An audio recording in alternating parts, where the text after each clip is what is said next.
sports fans, and thank you for listening to State of My Sports, where we talk about State of Michigan sports and State of Michigan beer. If you aren't following us on social media yet, please do so by searching State of MI Sports. Don't forget to subscribe to the podcast along with our YouTube channel so you do not miss an episode. For even more content, check out our website, stateofmisports.com. Before we get into the episode, we want to give a shout out to our sponsors. DeHop's Brewing Company and Café is the official brewery of State of My Sports. Siciliano's Market helps us pick out the best Michigan beers for each and every episode. Also, Caleb from Mac Web Design helped us get our website created. So check out all of our sponsors and let them know that we sent you.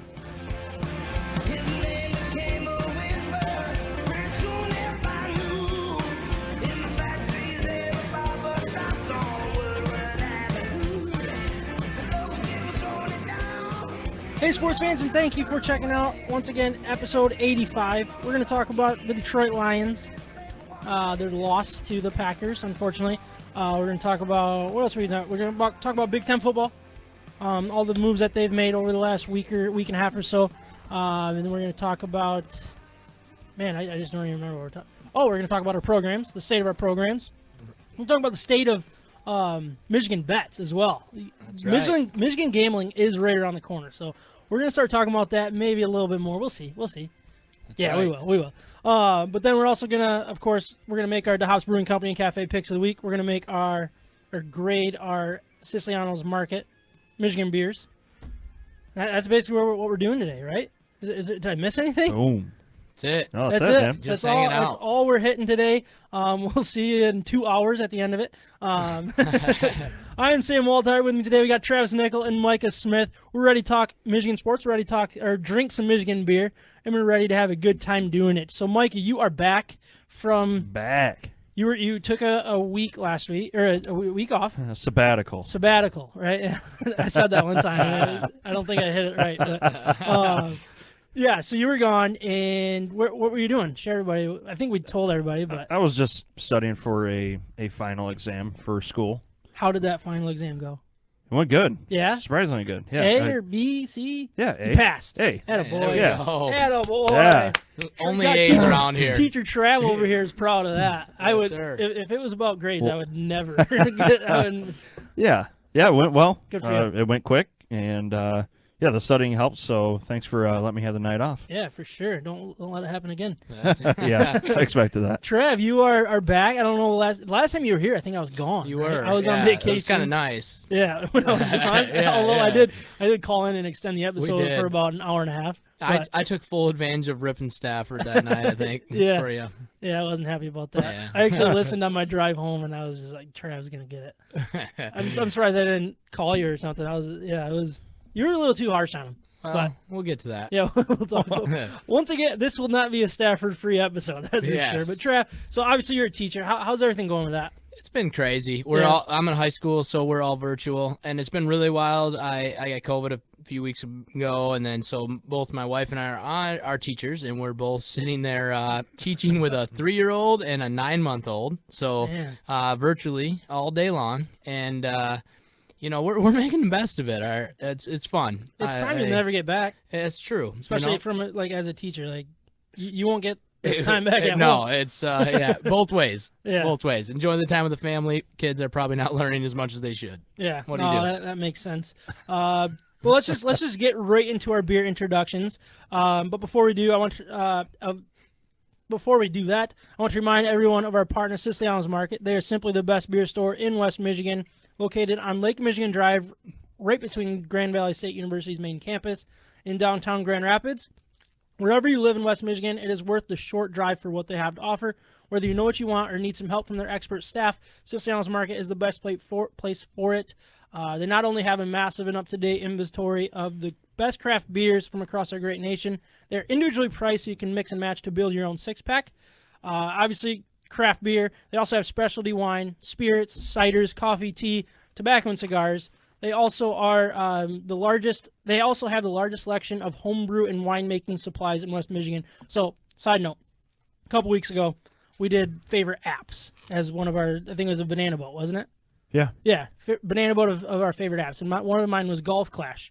So, I'm on this. I'm gonna go on a little tangent here, but I play Golf Clash, and I'm in this clan of like 50 people, and we just play golf together.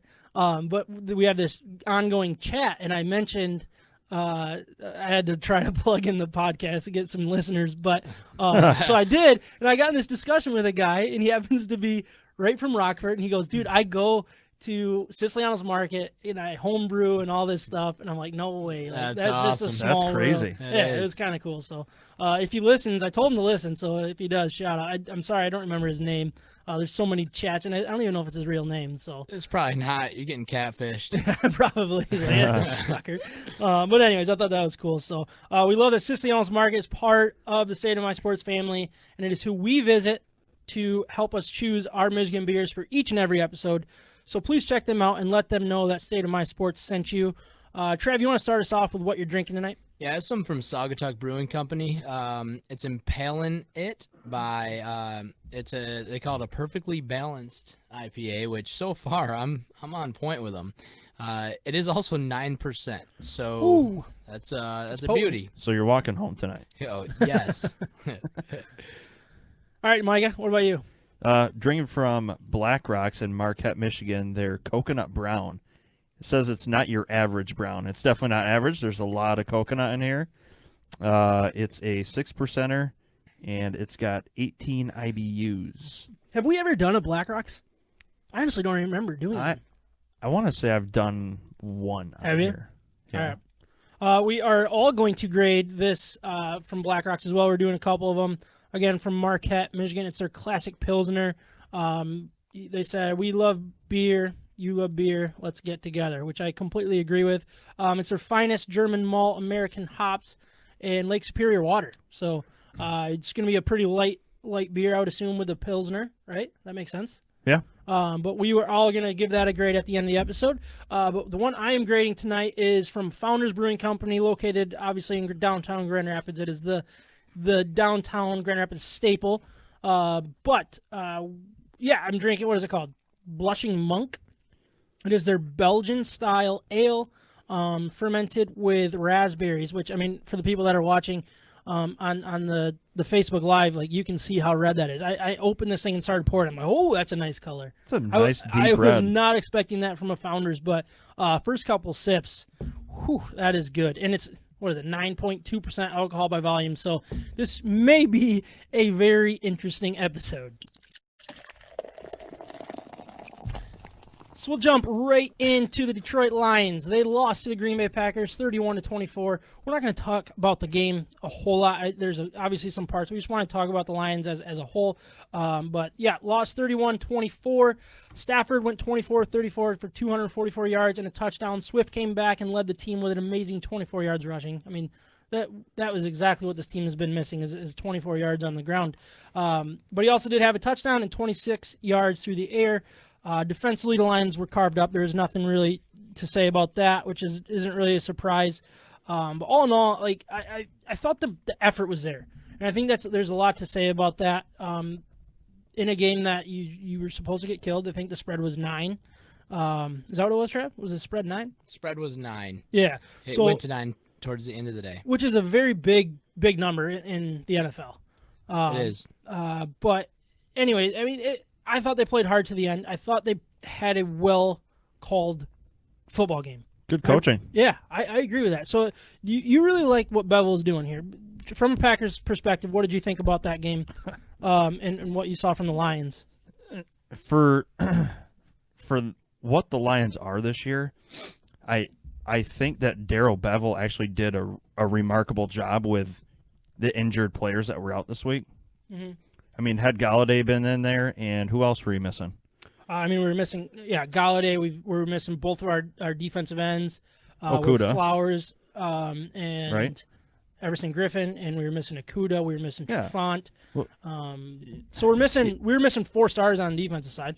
It could have been a very different game, honestly. Yeah. And it was actually a really well played and called game by Darrell Bevel. I thought so too. Trev, do you agree with that? Like what are you thinking of Bevel so far in his 2 games that you've seen him coach? I think you always come out a little bit like it's a new coach, so you come out excited, ready to go. So I think the team has played a little harder under him, maybe a little more loose, like what he wanted. Yep. Obviously we would have liked to win, kind of. I would kind of like that draft pick too. We'll see, but yeah. But I am not mad about it. I think we're playing fine, especially the fact that we held on with you guys, Micah. Yeah. With like half our defense out, I feel like, and hurt. And so I'm not too mad about the game. It makes me wonder if we have more talent than what we think we do. I think Detroit. we do. And it just wasn't being utilized correctly under Patricia. And not enough depth. Which, yeah. Well, it also makes you wonder too, or at least it makes me wonder, play calling defensively.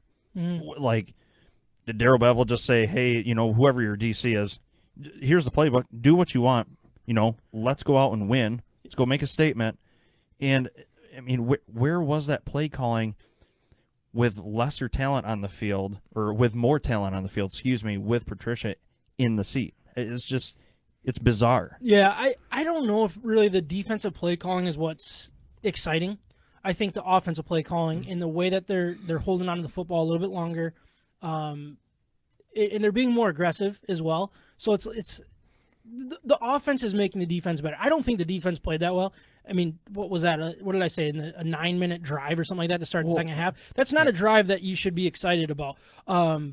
But, I mean, it is Aaron Rodgers. It is the Green Bay Packers, top 10 in offense in every category. So I don't want to, hate on that. But, I mean, they also let up 31 points, right? So that's not a winning – that's not going to win you football games. But considering the way considering the guy's out, I mean, wasn't that bad. Yeah. Which is weird that it wasn't that bad when you're letting 41 or 31 points. Yeah. Right. But I mean, we were talking before the game and we were trying to pick the over under on that, and we're like, well, it was tough. Yeah. Shoot, I mean, if you figure the Packers are going to at least score 30, maybe 35, and then what are the Lions going to score? I do think that when we look at the offense, like Swift coming back, I know you said only 24 yards. He only had 7 carries. A couple of those were kind of breakdown plays. So if you really take away those 2. He's actually, so he averaged 3.4. If you take away those 2, he's probably more around 4, which is a great average. I think he also coming out of the backfield as a receiver. I don't want to guess on this. 26 yards on, I think it was 4 or 7 catches. four to 7. I meant to put it in there. I don't know how I missed it. It was 4 catches for 26 yards. So, I mean, he's 7 carries, 4 catches. Yeah, there you go. That's where it came from. Perfect. So yeah, he can do everything. It was exciting. There's a reason the way this brain works one way. That's about it. And I think that makes us look back at the last few weeks and be like, wow, like without Swift, without Galladay, that's challenging. And if you look at just real quick, the play calling, I agree with you. That creative play, I know you love it when I talk about play calling, but on the goal line to get Hockenson the ball. I love that call. Because now that sets up 4 other plays out of that exact play. Mm-hmm. And that's something the Chiefs do all the time. They have the same play with 4 or 5 options on it that makes it really hard to prepare for. Yeah, and I love that that's called a touchdown pass because I just like when Stafford gets touchdown passes. Right, especially if you have him in fantasy or something. That play design was sexy. That was when nice. that happened. I was like, yeah, I want that one in my playbook. Right, yeah, that was real. And nice. now they can fake that, and it's open. And Peterson was wide open. It also opens up splat. like an Agnew end around too. If you put him in motion the other way or something, or you can mess around with that type of formation. Right. I'm curious when you can really use it. It's kind of like a 4 to 5 yard play more than anything. But anyways, it was nice to see, and it's nice to see some creativity. But anyways, I mean, you get into the game, you're happy with how it went, but then you lose Stafford. Stafford, he got hurt. Sounds like a rib injury. He's questionable for Sunday.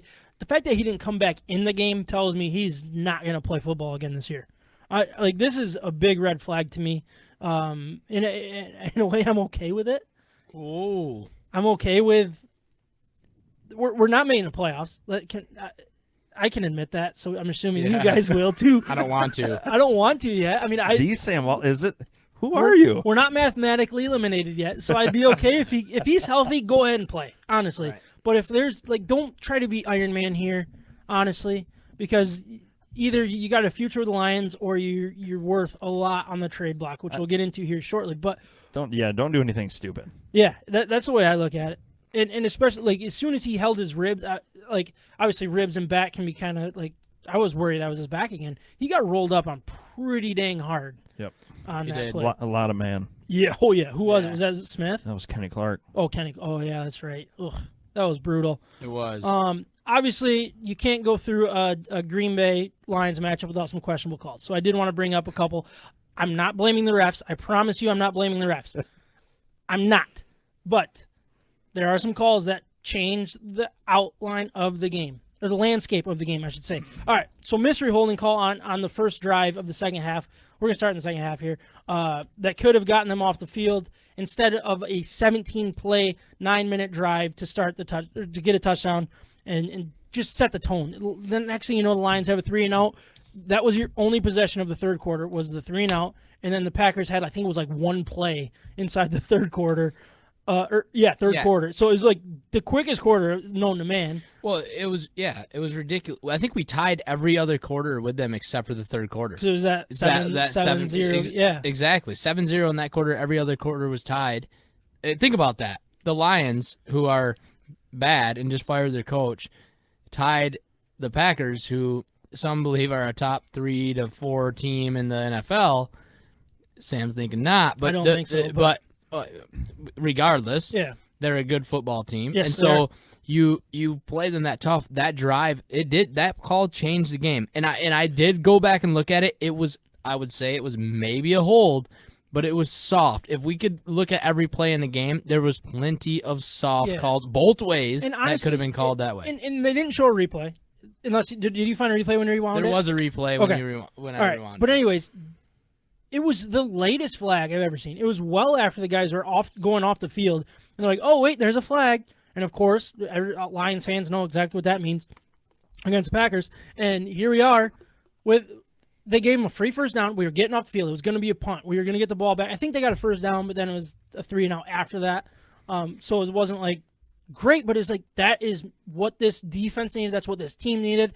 And sure enough, I don't want to say robbed because I didn't see it. I didn't see it, but how late it was made me very frustrated. I was so mad. It did not. And you know how mad I was. You were so mad. Message. What's tough about a call like that is it didn't change whether or not he was going to catch the ball. Yeah.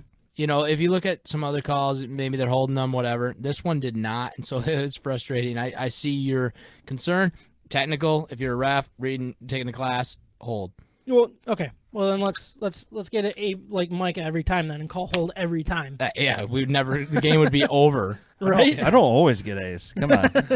All right, so the next call that I thought was even the more frustrating one was the catch by Marvin Jones because they challenged it. Look, again, I'm not saying this cost the game, but it needs to be mentioned here. I mean, it was basically so there should have been a first and goal from the 1-yard line, and he caught it. You challenged it. He had 2 feet in. He had 3 feet in technically. Because he had both feet in, dragged one, and then they came up, and then he tapped the third one. I don't understand how you get that wrong. I was surprised by that also. Like, how do you get that call wrong when you have time to go sit and look at this freaking football call? Like, that is your job. It is your job to get this call right. And, Trav, I know you're going to go off on this is why replay sucks. But if replay sucked, then even if you didn't have replay, you wouldn't have called it correctly. Get the call right. That's where I'm at. Yes, I am a little bit going on that. I can't understand. I've been saying for years, why not just put a 10-year-old in the booth? Is that a catch or is it not? Don't overcomplicate what a catch is. Did he catch the ball or did he not catch the ball? You could have sat there and paused it. Okay, is the ball in his hands? Yep. Okay, are his feet on the ground? Yep. Okay, it's a catch. It was so obvious. They overthink the undisputable evidence all the time. Yeah. It was a catch. Yeah. Regroup and move on. That one was hilarious because I think it went to a commercial break again. Yeah, of course. And what else is new? And they never go through replays anymore. There's it feels like go to a commercial. Push that button. Yeah, commercial break. Was it not 100% that it was a catch? Like going into that commercial break, you're like, here we are. Yeah. This is easy. Dude, I was expecting to have it be called a catch. I thought he might have been I was looking at my wife. I'm like, for a touchdown. We're going to be screwed on that. Did That's he going to not? be called a catch. Yeah, I was I like, thought his arms were honestly, going when it across the- happened, I was like, there's no way he got feet down. Like, I didn't even think I texted He you guys did. that. And then all of a sudden they challenged it, and I was like, oh, wait, both feet are down. 3 feet are down. It was like, 3 it was feet. crazy. And then, like, all right, so we still got to touch on that drive. So I don't want to, like, say they robbed us of those Time. 7 points, but it was a time. That play was at 9 minutes and 14 seconds. We didn't get into the end zone till like 6 minutes, a little over 6 minutes. So that's 3-minute swing in that type of football game. Those 3 minutes were absolutely huge. Not to mention, that was a drive. We lost Stafford because of that injury. He had Right. to scramble to get a first down, got the injury. We would have had our quarterback the rest of the time. Not saying we would have won. I promise you. I'm not saying that, Micah. I'm not I'm just saying getting at you. that sucks. That sucks that this freaking blown call cost our quarterback his ribs. Right. That's bullcrap. Last time somebody had to pay for ribs, we got Eve, and that was a great decision, right? Oh my. Yes. Yes. Yeah. I'm with you. That's a good point that you brought up, and I like didn't think about that until you said that earlier. Like, If I were Stafford, I'd sue the NFL. right? Like, no. Yeah, you made the wrong call. Yeah, I wouldn't have got hurt. Well, this day and age, you can sue for anything. So it's Might perfect. as well. Whiscation of America. Listen, Yep. to point on that, can I say something on neutral ground here? Nothing against Stafford. That was not the way to go down with the ball. That's how every single quarterback goes down. The only difference was he got jumped on. As soon as he was starting his slide, nobody's allowed to touch him. So it wasn't Stafford's fault. He does it just the Head way. first slide? No, it wasn't a head first slide. The guy came up from behind him. It was a little bit ugly. Yeah, It was I mean, a little it bit wasn't a ugly. pretty slide, but it was a slide. Yeah, but if you would, he slid all right. kind of. All right. Yeah. He did not go head first. He no, went head he didn't first go in a head different first. play. He kind of went like butt first. Like I don't know. Like it was. No, an it was ugly a slide. all right. If he slid, why would Kenny Clark be coming from this front of him? Kenny Clark always would be coming from behind because he's a defensive lineman. I guess we'll have to look at it. Yeah, I would love to because it was a slide. I remember which Next one break, of. we are You went- definitely looking that up. we should. Anyways, also another one that came to mind was the no intentional grounding on Aaron Rodgers. It was their field goal drive when they hit that. Was it a 58-yard field goal or something like that? Or The 56 last or something. one? Yeah. 7, I think. I thought it was a 58er. We're all over Tied that. 57, his 58, career. somewhere in there. I mean, good for Crosby, especially in Detroit when he missed all of those a couple years ago. Bad. But I mean, hitting something like that, good for him. But it shouldn't have ever happened because Aaron Rodgers dropped back, never left the pocket, threw the ball out of the back of the end zone. Tell me that's not intentional grounding. That's exactly what intentional grounding is, and it should have been. Only Aaron Rodgers doesn't get that called against him, and a couple other quarterbacks. But that one frustrated me because they would have punted, they wouldn't have kicked the field goal. Again, not blaming the game. Get these freaking calls right, and then we won't have to question them. And then the last one was the onside kick. I personally thought that they got the right call. I thought the ball was out of bounds. I'm curious if you guys had any thoughts on that one. I don't even know why that was a question. The ball hit the white line. I thought so too. Depending on like the way, like obviously wasn't balls even But are- that wasn't the call they made. No, that's the weird thing. They were focused on Agnew's foot or yeah, whoever's or foot. Killebrew. Why Yeah, are they Killebrew. focused on the foot? I'm watching the ball literally hit white, and Yeah. white's flying everywhere. I'm like, why is that even? a I question? don't know. I feel like that would be one of those 50-50s. Like the fact that they called it out of bounds, like in the call, is the reason why they stood. If they called that Lions ball, I'm not sure they would have Right. overturned it. That was other one of those than the tough fact ones. of the ball might have been out of bounds. I couldn't tell. That should have I been the thought it was focus as point well, then. but- I think. But Yeah, I agree with that. But it was worth talking about. But again, I'm not blaming the refs. It's just it happens every single time we play Right. the Packers. So you get real sick of it as a Lions fan. But all right, let's do a quick little, maybe 5 minutes or so on the future. Did we see Stafford's last game as a Lion, you think? I mean, there's a good chance that he doesn't play again this year, which I'd kind of be okay with. I mean, that play might have been a turning point. Thanks again, refs. I guess it just depends who comes in and what they want. I know, like we talked about it, like what are they going to get for him?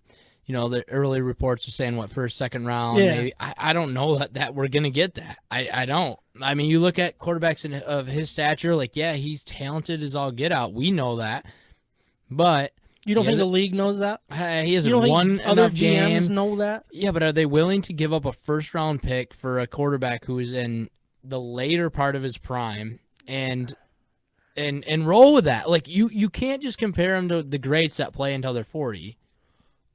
No, I'm not saying he's one of the greats. No, so like that's a big deal to give. It depends. Like, is it a late first round pick? I think late first round, early second round, maybe. Well, I mean, if somebody's you're talking first and second. If someone's going to draft, or I mean, trade for Stafford, they're going to be win now ready. So it's not going to be a top 10 pick by any means. They're going to be. It's going to be a 49ers. That is going to be 15 to 18. It is going to be. I mean, possibly the Cowboys. I mean, they're going to be a top end pick, but it'll probably be a future first round pick, not this first round pick. They got Prescott. There's no way they're going to move on from him. Why? They're just not going to. They don't have to. They don't owe him anything. This was last year of his deal. They're going to pay him. I don't know, man. That one's interesting to me because it's home. There might be a couple other teams, but I mean, I think if you don't get a first round, I say you hold on to him, ride it out, and get a compensation pick or something. There's got to be something in the lines for that, right? You would think so. Yeah, it's a tough call. I don't know. It depends if you can move. I know there's not a huge cap hit, but move his cap space somehow. That would help. I know there's not a ton, but there is a piece. I mean, it's still money. So if you get another team to pick that up completely, that allows you to spend more money elsewhere. Yeah, I mean it does, but you also have to have a quarterback. Yeah, rookie contract, boom. Yeah, I don't know. There's been teams all like time and time again that do it. You got to go down the list. You got to hit on that draft pick. I want me to go down the list of No, I know that. I know. I'm just saying. That list because those are the list. Like all these quarterbacks were supposed to be so much better than Stafford because they did really good under rookie deals, and all of a sudden, where are they now? It doesn't matter. At least they won. I'm just saying the people that hate on Stafford. I'd just rather win. You want a flash in the pan?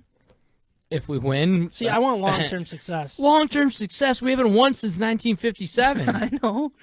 So, like, dude, 63 years. I know, but I want success once. Yeah, I would take a flash in the pan. I mean, literally, like as long people as it ends in a win. People that are 63 have never seen the Lions win a Super Bowl. So, or a championship, 62 and a half. Don't let him lie to you. He will take a flash in the pan Super Bowl any day. I don't care. You're telling me like Broncos a couple years back bought Peyton Manning and won a Super Bowl, flash in the pan? All right, so you're saying no. It was worth every second of it. But they're terrible a completely sense. Different situation because they paid for a quarterback. Yeah, they paid for a quarterback, but so that's basically saying what Stafford would go do. But they had to because he's like 8 years older than Stafford but we don't have the cap. It's a different scenario. The cap space is completely different in that the Broncos already had a set from their rookies that they brought in, and then went ahead and but the reason why the Broncos had all that cap space because they kept drafting first round quarterbacks and failed on every single one of them. No, that was after Peyton. No, it wasn't. Yes, it was. Tebow was a first round. I don't want to get into Tebow because that was a miss. I think there was another draft. Paxton Lynch was after that. Oh, what about the tall dude, the really tall guy? That was a trade. Didn't they trade for him? I thought he was like He was a second rounder though. Oh, okay. Sorry. So top of the second round, instead not a first round. Dude, he went to Michigan too. We're sucking right now. No, he didn't. Who's the guy? Yes, the guy who went to Michigan and then he ended up. Oh yeah, and then he transferred out. No, Ryan Mallett? Yeah, he was on the. No, not Ryan Mallett. Jake Rudock? No, guys, you guys are way off. off. He's really tall. Really tall. He went to Michigan, then he went to Arkansas or something. No, that was Mallett. Look it up. Look up who you're thinking of while I move on here. I saw that hit. I found the hit. All right, we'll look at it when we take a break. Sounds good. Because that's bad podcast if nobody can see what we're looking at. But anyways. For sure. All right. Today the team announced Spielman and Barry Sanders are going to be on the committee to hire a general manager. Spielman's position is a full-time as a special assistant to the president, Rod Wood, and chairman, Sheila Hamp. I think this is an absolutely home run hire. It could be a game-changing for the organization. I mean, he will be the football mind whispering sweet nothings into these the higher-end people's ears. You know what I mean? Like he's exactly what I want this team to be. And I'm very excited that he's coming in because he's going to be the highest level of football mind that this team has until they hire a GM. And the GM's going to have to report to him, it sounds like. And I'm really excited about it. Trev, I'm curious your thoughts on the Spielman hire. not only to be on the committee to hire a GM, but like long term being a part of the organization. I love it. I think we needed football minds in this. Mm-hmm. Like clear as day. Like that's something that had to happen, and I'm glad that they were willing to do that. I'm excited that they're bringing in these football minds. I hope they can all come together and come to some agreement. I think was the memo that got released, like they want to hire a coach that has experience and head coaching experience and a GM with experience. I like that. Not sure how you feel about it, but I'm excited about it. I think that it's important. There's some names that I have in mind. We can get into that or Who do you not like? get into Yeah, that. I mean, who do you like? It depends if we're going to go in the pro ranks or we're going to go in the college ranks. Well, if he has GM experience, I'm assuming he's in the pro ranks. Or so I'm talking coaching, first of all. Okay, yeah. All Who right. do you want for coach? All right, so Jim Harbaugh. yeah, Jim. No, if we can bring back some, like I know Gary Kubiak has some health issues or had his health issues. I'd be fine with bringing somebody like that back. He's coached in the league. Was it Tennessee? Yeah, so it was a coordinator or something, and Yeah. it was with Denver for a while. Won a Super Bowl with Peyton. Okay. Was he He the was head also coach? He a was the head Chicago coach Bear. when. He was what? Chicago Bear head coach. Was he? Yeah. Yeah. Yep. So Before like Nagy? no, Yeah, before yeah, Nagy. Yeah, for for like sure. a split time. Okay. That's just a random name that I've been thinking about. Like, well, he knows how to deal with a talented quarterback if Stafford stays around. Yeah. I think that could be a good pick. If we go to the college ranks, like, what about Bob Stoops? I mean, he's just sitting around. He went to the XFL for a minute and did some stuff. I don't know exactly what. He had success. He won some games. Maybe we look somewhere like that. Obviously, or Urban Meyer. I mean, that'd be an interesting selection, but like where do we go? Do we go to the college ranks? I don't know, but I like that they're trying to find somebody with experience because I don't think that we're that far off. Yeah, I don't disagree. I don't. But I don't like coming out and saying we're gonna go with a guy with experience because that just alienates what you have to work with. Like what if Lincoln Riley calls and he's like, dude, I want to be the next Kingsbury. I want to be that. Well, sorry, you don't have experience. And as soon What do you as mean? What do you mean? She didn't say where. Okay, I thought. By the way you said it, sorry. I'm maybe I'm wrong. I'm thinking that she's saying like head coaching experience. I don't care if it's college or pro. Okay. If All right. Lincoln Riley calls, you take that call and you say, "Come on in. Let's see what Barry Sanders thinks. Let's see what Spielman thinks. Let's see what's going on." But do you hire a GM or a coach first? Is the question. I think you go with the GM. And then they have to be on board with what the rest of that committee believes. That's another interesting. That's where this. Sometimes you get too many voices. I'm gonna get into some Federalist papers. I'm not gonna do it for you guys. It'll bore you. But you get too many. You get too many voices, and then does it get confusing? So you have to.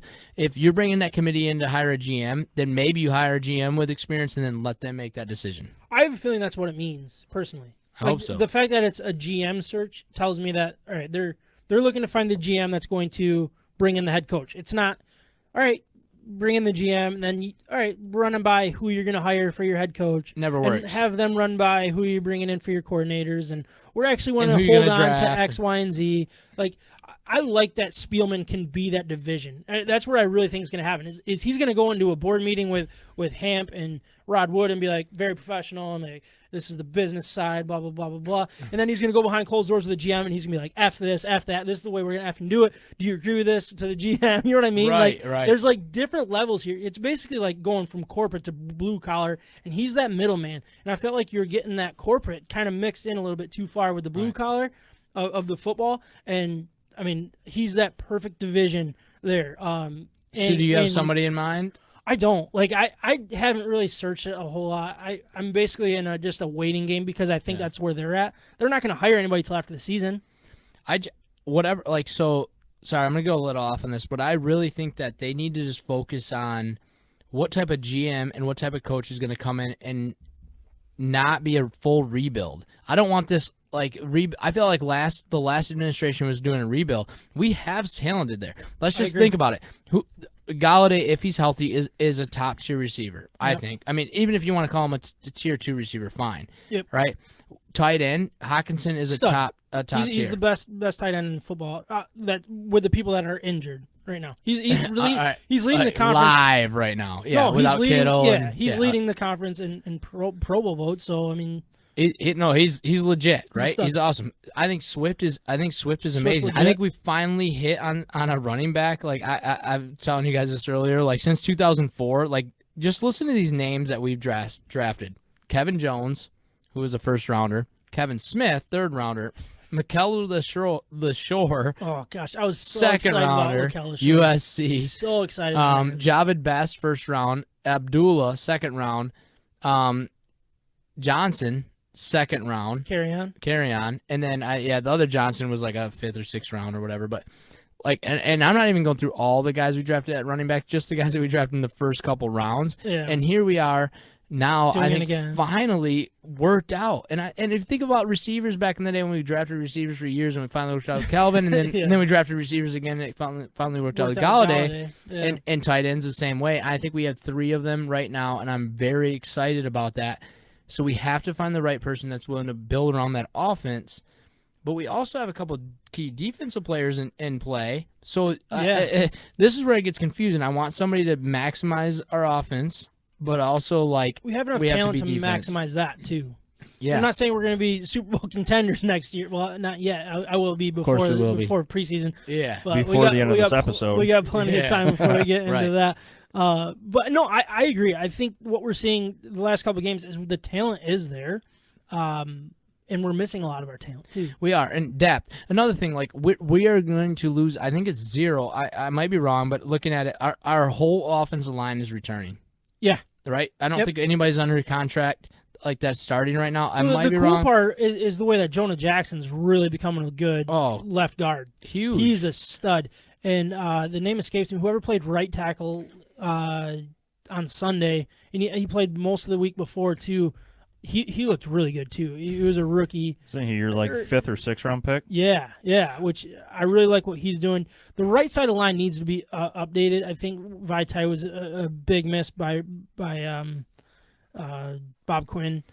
But as of right now, I mean, you don't I know like what, the offensive line. you don't know what new I coach really come do in. like the offensive line. Right, and so you maybe add a piece, and And that's we what I have think. Crosby too when he's healthy. If we can spend solid. some money on getting a alignment and maybe some sort of defensive leader, I really do like that.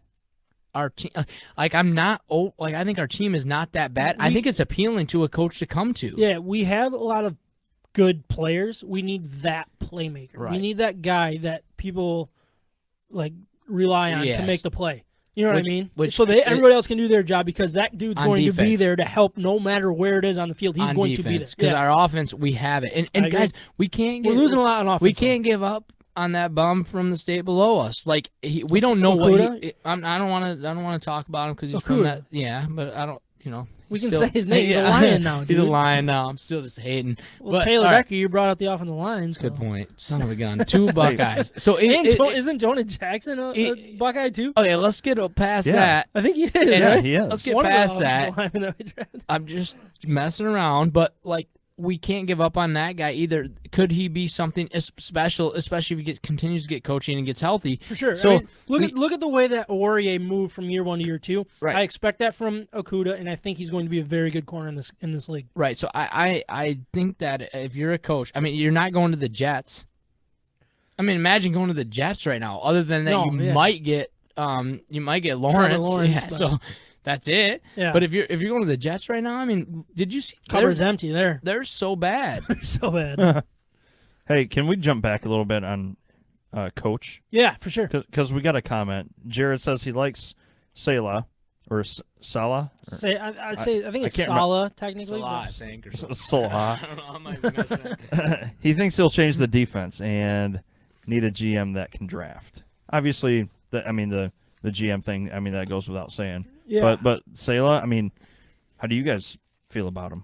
If he were to hypothetically be hired, All right, so I think this is getting a little deeper than what we wanted to, but we'll just cut a couple other things short. But sorry. I like it. The thing that I like about Salah is he is on a offensive-minded team with the 49ers because that's what Shanahan is. Shanahan's offensive-minded. That is Big his time. He's baby. willing to adjust, like his Patricia baby, was not. No, but hold on. Shanahan's baby is the offensive mind.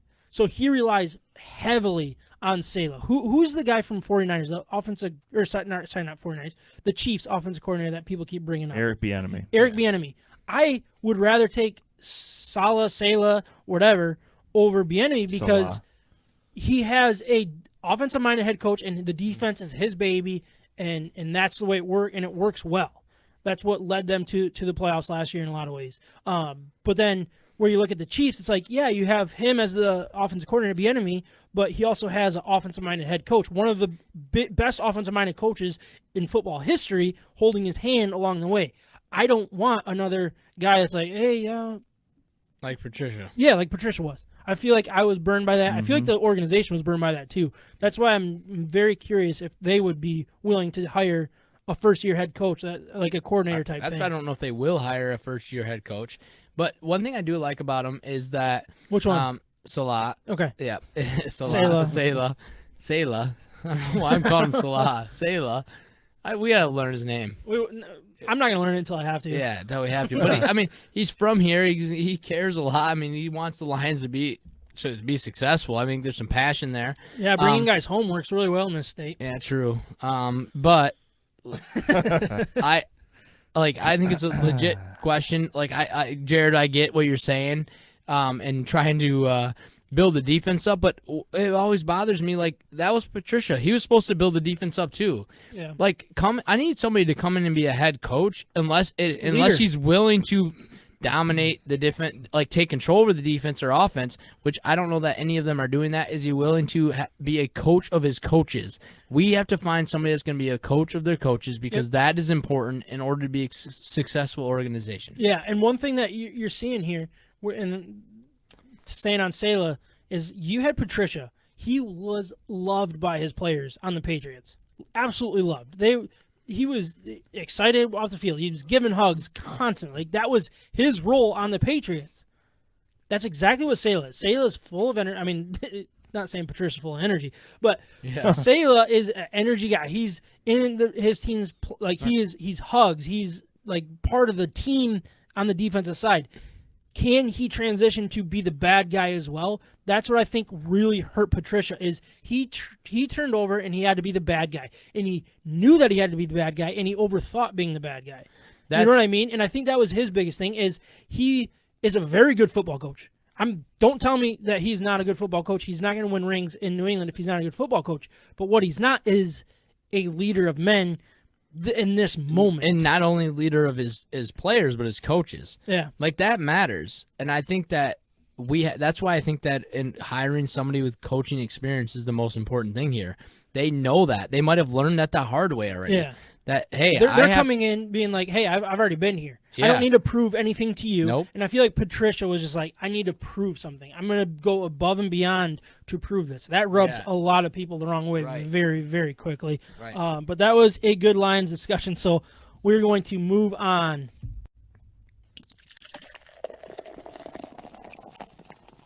We're letting it roll, baby. All right. We're letting it roll. Let's keep it rolling. This is your topic. All right. You ready? I'm ready. All right. So what are we talking about, Trav? Talking about the betting. We're going to get into the betting side here a little bit. Something we're kind of going to introduce here with the State of My Sports, State of My Bets type of thing, and just try to be as locked in on Michigan sports, college, pro, and all Michigan sports, not just like Michigan State, but Central, Western, Oakland, whatever. And I'm really excited about this. I love it. I love the betting side of sports. I think that it's huge that it's going legal here in Michigan soon, online, especially with DraftKings and FanDuel and other organizations that are important. So one thing I just want to kind of bring up today, we had a rough year. I mean, as a country and as a state, it's just been an interesting year, right? 2020 is brutal. Is it still 2020? Do we have any? March? Never. Do we have any optimism going into 2021? Not with the vaccine. Talking sports. Yeah, right. With our teams, and so let's just talk winter sports right now. So we're talking basketball and hockey. Correct. So we got Pistons, Michigan State, and the Red Wings. So the Pistons are plus 50,000 to win the NBA championship. That means $100 bet would win you $50,000. $15,000. So they're right up there with the Lakers. Holy You're right. Perfect. Yeah. I So- might do that. Just kind of no, just There's you a never chance. know.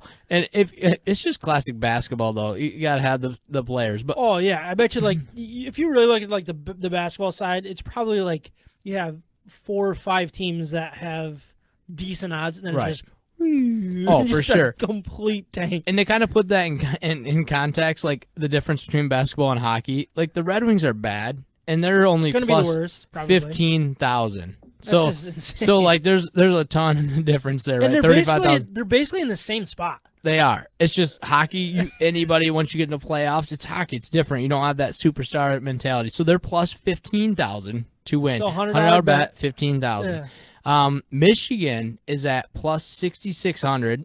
So a $100 bet wins you $6,600. All right. Those odds aren't that bad. No, they're really not. And but, I bet they're they've not- improved over the last couple weeks. I'm not exactly sure where they started out. Oh, But these were preseason. no, these are right now today. Oh, okay. All right. Michigan State is at plus 1,700, so a $100 bet wins you $1,700. And guys, I mean, That is intriguing. is this their year that they do it? I'm curious. So as this discussion goes, could one of you guys look up like the leading odds of NCAA, like winning the overall championship? Because I think that's intriguing. Because I picture them to be in like a top 5. They should be in the top 5, but based on 1,700, that does not sound like a top 5 betting odds, in my opinion. According to Bovada, I'm going to pull it up here, but Gonzaga was way ahead of Yeah, everyone. they're and which is interesting because I don't think that they're that dominant. But it's not even So about Michigan being dominant State in basketball. It's about like you have to Michigan go through State the is only gauntlet. hold on 1, 2, 3, 4, 5. They're the sixth Sixth okay. best odds. You have Gonzaga at plus 450, Baylor at plus 800, Villanova at 1,200, Iowa at plus 1,000. Which Wow. Iowa, man, they have an amazing player. Yeah. Illinois. I mean, look at the Big Ten just being represented in there, and sorry, excuse me, but college basketball. I mean, you're talking NCAA tournament. Anything can happen, Yeah. which is why I think those odds are so tight compared to other sports like football. Even if Michigan State was number 6 in the country, it'd be way different than they are now. Yeah, no, I mean, based on those odds, and obviously things get played out, and it's going to be so much can happen before then. But basically, if you're saying that like the 6th best team in the league, I think they're 4th right now, correct? Yep, number 4. Ranked number 4. So let's say they don't finish at 4, and they're dropping to like 5 or 6. They're going to get a 2 seed that's more favorable than being a 1 seed that's the least favorable. I would take a 2 seed with the best schedule. That 5th team. Yeah, it's I would huge. much rather be that and have a good draw in the tournament. We've had it as Michigan fans. Yeah, exactly. And I think that's really important. But why are we talking about March Madness when March Madness just ended, right? Right. No, but I think that's interesting. Which one would you guys bet on? Like, obviously, it's got to be Michigan State, right? It's got to be State. Easy money, yeah. I'd bet on State. But you for look sure. at Michigan, it's like they're not bad. They could get hot, but we don't know what Juwan Howard is in that type of game. This is one of those crazy betting things, but I could see myself betting Michigan and then seeing if they get to the Sweet 16 and then seeing if I can buy like the best a odds good for point. and Yeah. kind of like hedge that bet. But what about the Wings at plus 15,000? Like, I know that sounds like a silly bet, and maybe you don't bet $100 on it, but what about just throwing away like 50 bucks? They're basically going Yeah. to be the worst team in the NHL, or they are going to be competing for a playoff. Right, You know what I mean? right. And, So- and honestly, that window's not that big. Like, It that is is a not. very small window when you're looking at worst of the league in making the playoffs. and especially in a weird year. Like, I just it'll be very interesting. You get a hot start, things can happen. yeah. So I think that more than as much as I would love to throw a hundo on the Pistons. I mean, that'd be fun. No. It I would ain't put- happening. I'll put $1 on Like it. I'm talking like yeah, win 50 That's the bucks. thing I was Yeah. thinking. It was like $5, but like Yeah. when you look at who's in the league and LeBron's still there on the other Yeah. side, it's Yeah, like it's not happening. That's the thing. I'm Is sorry. like the Pistons could surprise some teams or some like the league and make the playoffs Right. and be an 8 seed and get swept, or maybe a 6 seed at the very best. But the Red Wings, like they could actually go on a run. I don't expect them to. I expect them to be one of the worst teams in the NHL. But if you get in But though, who knows? If you get in, like things can flip, Eight seeds flip have won. very, very quickly in the NHL, way faster than the NBA, because you don't have 4 teams that are going to be in the conference finals. Which is why Vegas has one of the worst teams in hockey at only plus 15,000 instead of 50,000 in the NBA. Exactly. Well, wasn't it just last year in the NHL playoffs where Columbus swept Tampa? That was 2 years ago. Or 2 years Years ago? ago, 'cause Tampa 2 just won the yeah. cup. No, This I year. didn't mean this year. I Oh, meant yeah, last sorry. year. Yeah, last year they did. Yeah, it was crazy. I think it was That's 8-1. bizarre. Yeah. Like Yeah. that doesn't happen. In other sports like Yeah. that. Right. Or It doesn't happen in basketball. basketball. Basketball, I It should doesn't. say, yeah. Yeah. I mean, I love the betting side, and please stay tuned. If you're not following us on Facebook or our Instagram yet, please do, because we're really Yeah. starting to put some time and effort into that. Thanks to Trav, he's putting some nice things together. Betting side, like that. I'm excited about it. I think Yeah. just putting out some information and right or wrong, like you can decide by yourself, but we're gonna just throw out some random facts and what over unders and all that, and it's Yep. gonna be fun. And our listeners know Jarrett, so it's kind of a Trav, myself, and Jarrett type thing that we're going to be like really trying to dig into the betting side. Obviously, we do our picks, and we have fun with that. We do a little research into that, but we're going to stick on the betting side of our Michigan sports. We might come up with a lock here and there that's outside of Michigan, but Right. that is going to be our focus. We're really going to try to buy into this sports gambling thing, because if I'm excited about it, I'm sure there's about 780,000 Sams out there that are just as excited that want to bet legally. It's coming. It's gonna coming, be and it's exciting. going to be fun. So, no, it was a good time. Thanks for sharing that with us, Trav.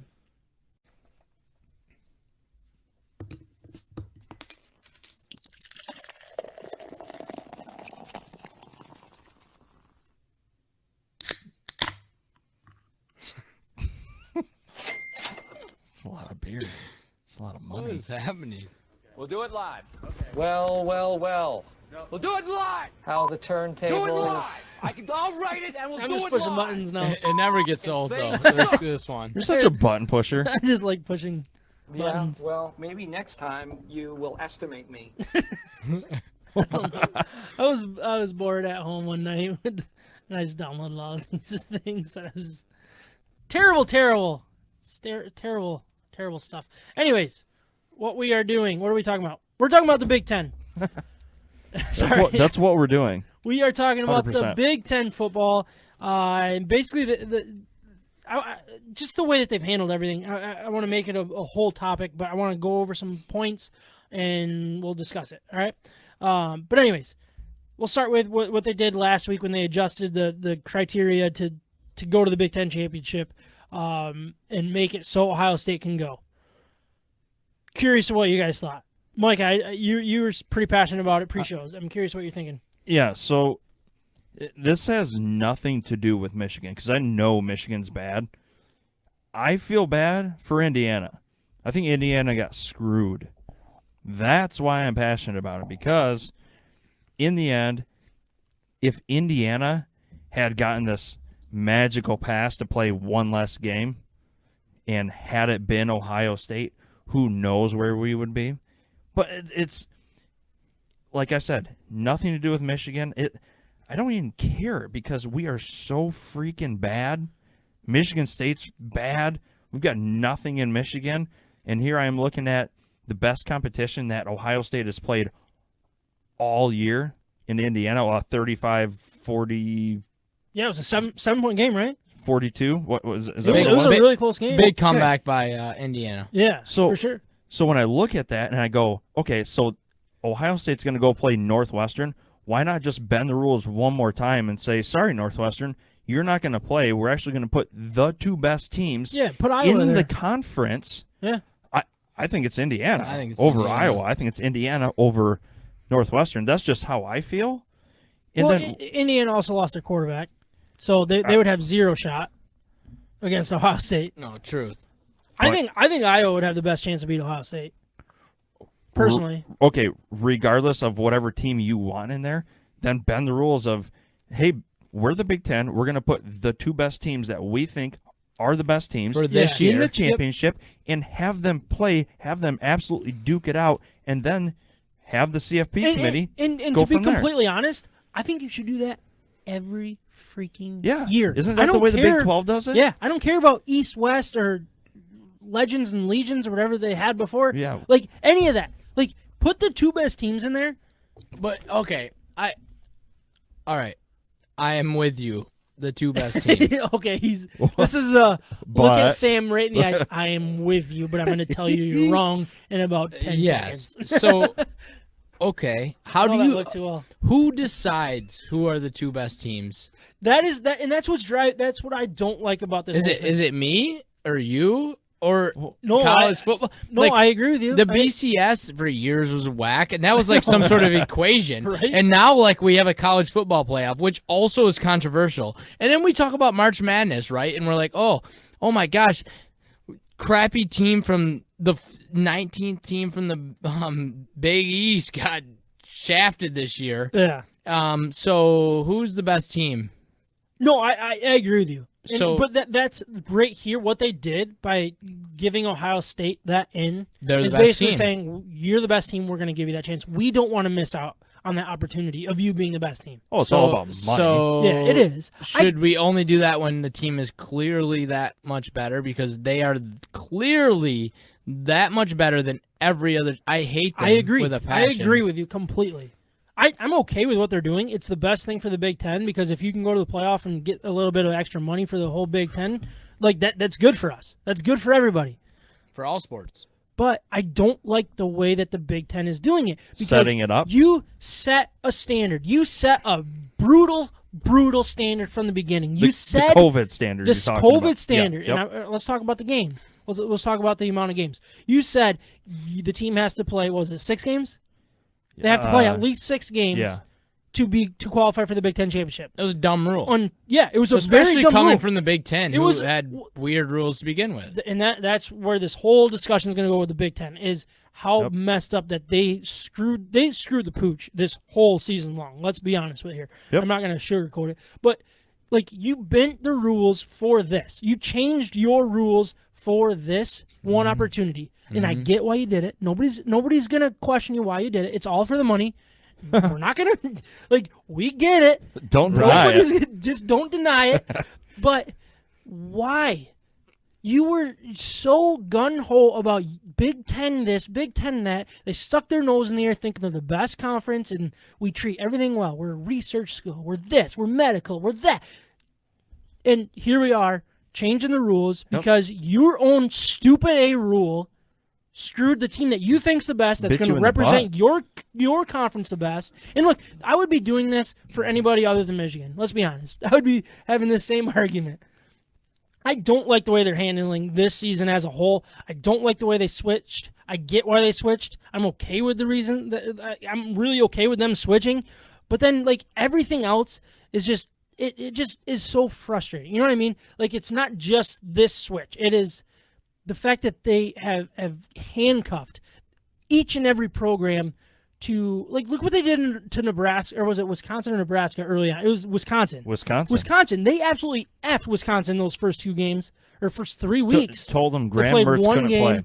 and then it was like 2 weeks off or 3 weeks off or something like that because of their Yep. stupid BS rules on this stupid BS COVID thing. And now you're giving Ohio State the benefit of the doubt because they're a really good football team.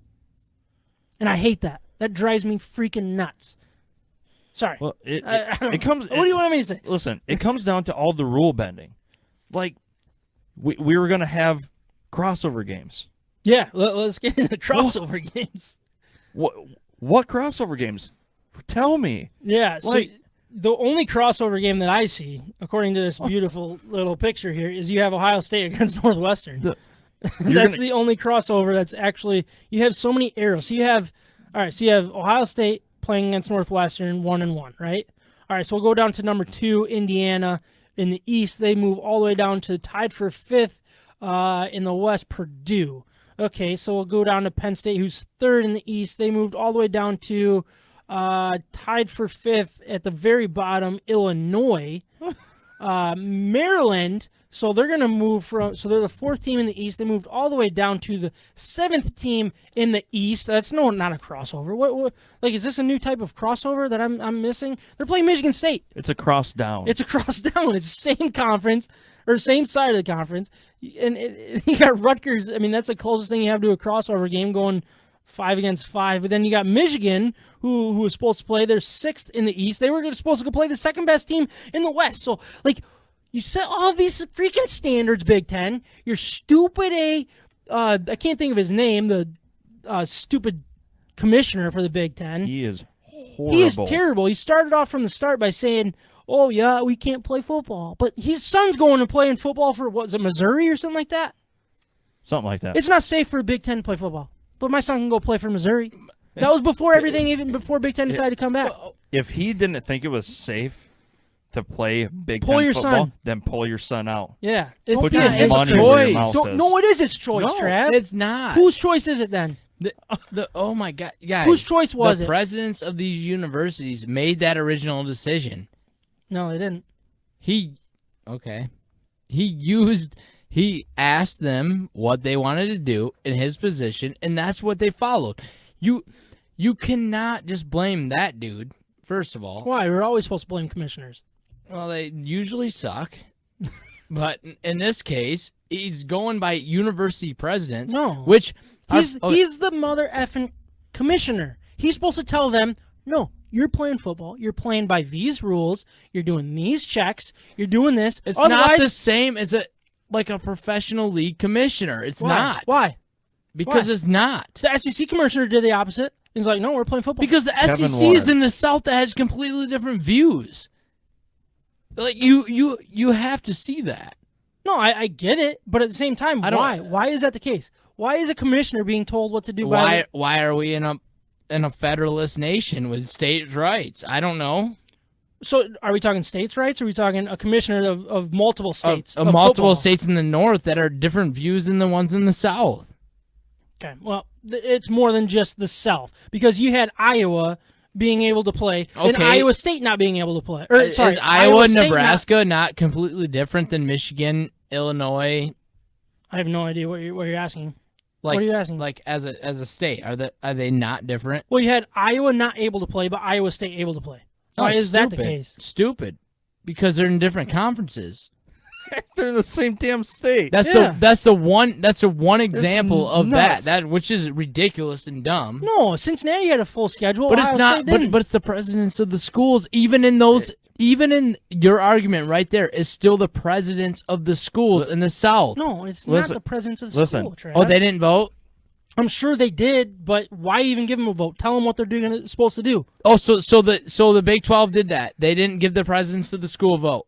No, I'm sure they did. Okay, so the SEC didn't give the presidents of the school a vote. There's they probably did. Who Okay. knows? But they're just Okay, so all of them have terrible commissioners, but it's just the views of the majority of the teams in your conference are different. So in Iowa, with Iowa State happened to be in a different conference than the Big Ten, they hit the freaking jackpot. I Lucky get it. day. I get it, but it's BS. Which is funny Tell me it's not because BS. Iowa State is BS. Okay, that's what we're getting at. It's BS. It was handled as The whole BS situation from the is start. BS. Yeah. But I'm just trying to stick up for the guy that you threw Why? under the bus. It's not his. Listen. It's not his It is problem. his call. It is his problem. He's the commissioner. He's a commissioner of a useless position. If Roger Goodell said there was no NFL, who would we blame? We would blame It's the Roger NFL. Goodell. It's a useless Okay, position. What position? A What's he- commissioner of a conference in college football is not that big of a position How do you figure? because they. Pull up his annual salary. And Oh, he's making bank. I mean, Roger He's Goodell making bank. It's $50 million. This dude's but making it's a bank to do useless nothing. position.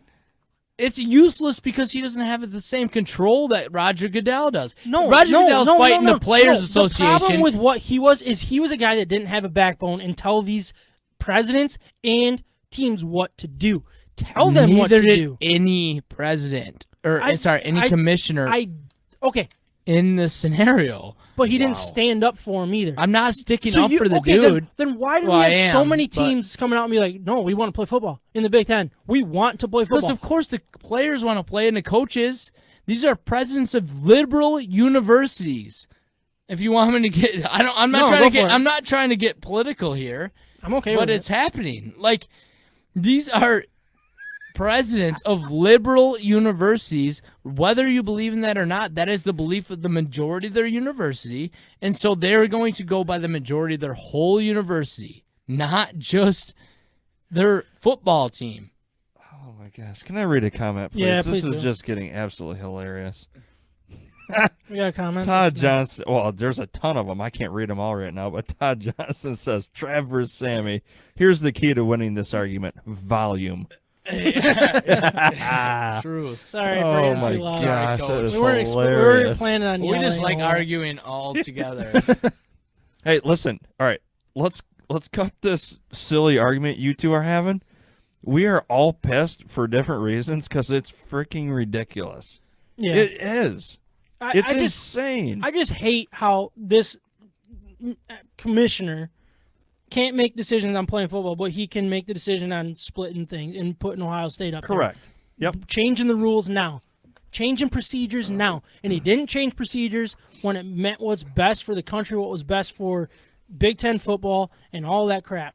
Okay. That's what drives me nuts. So Now all of a sudden it's okay to be flexible. COVID, now COVID it's okay is we to don't sit know back how and be like, this is just, it's an odd year. Will we get through it? it's kind of that though. Like none of us know how to deal with COVID. Like in what to do. And we can all have our opinions, but these guys are in huge positions that are completely different than mine or yours. So I don't want to just blame the one dude. Do I think that is unfortunate? Well, I'm going to blame the spokesman. Otherwise, he shouldn't be the spokesman. Okay. I'm sorry, but he's the one saying the words. He's the one making the decisions. I don't care if it was voted. I don't care any of that crap.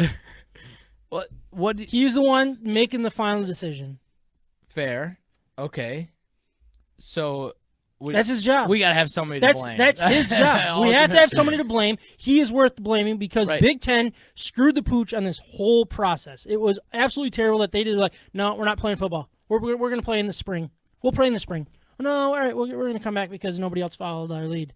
All right, we'll just play normal. All right, we're going to start now because otherwise we're not going to get a team in the playoffs, and that's what's important.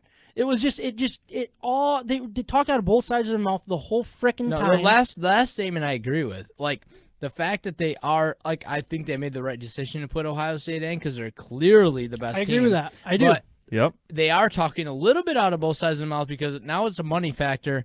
Hey, we That's- need this money yeah. to get Ohio State because Yeah. Ohio State can compete in that Final Four. Do we not? Do we all agree with that? I agree. They Yeah. can compete. Yeah. So, I mean, if we happen to get lucky enough, let's say that Indiana or that wouldn't have worked. Northwestern went undefeated and made it somehow because Ohio State couldn't get to the Big Ten title. They would have beat State and they got to the Big Ten title and they won and they went undefeated. They got into the playoff. Good Lord. Oh, it would have been absolutely embarrassing for the Big Ten. Right. So the fact we know that Ohio State should get there. So yes, the original rule was dumb. The 6th game, they should have said, you know what, this is a weird year. We'll let you know. We're gonna just look at it and say this is the best team. I'm pretty sure everyone would agree. Hey, Ohio State is the most talented team. Let's go. There's no question. But a permanent thing, I don't think would have been the right move, like what you mentioned earlier. Yeah, I don't know. I just hate the way the Big Ten handled it, and this is just another example of being hypocrites and talking out of both sides of the mouth, changing things up to do what's best for their pocketbooks now. And Right, that's what they right. they started at being very passive and being like, this is what we're going to do. We're going to play it safe. We're going to play it safe. We're going to play it safe. And it was like, oh, man, we're going to miss out on a crap ton of money. Okay, then we'll play football. And then we'll set all these rules. We'll set all these standards. And it was like, all right, well, wiggle room on these standards. And then it was like, all right, well, we could miss out on another paycheck by not sending Ohio State to the Big Ten Championship. So we'll send them to the Big Ten Championship. Again, I agree. Right decision. Do it. But I just hate the fact that they tried to be holier than thou at the very beginning, and now they have sacrificed, and they look like they got caught with their pants down the way that they've handled this whole season. Right, but I feel like everyone's kind of going through that right now. Like, Not me. well, yeah, like I get it, but like, should we practice? Should we not practice? Should we? Nope. You should practice. Why? Like, if it's A negative test cannot tackle a negative test and become a positive test. So if your testing's correctly, if your tests are correct, which is what we're being told, test them, tackle negative tests all day long, and it's not going to turn into a positive. Right? So yeah, practice all you want. If your testing's accurate, if your testing's successful, all of that crap, then play football. You know, speaking of tackling, There has not been one COVID case that's been transferred from on the athletic field across the whole across the whole world.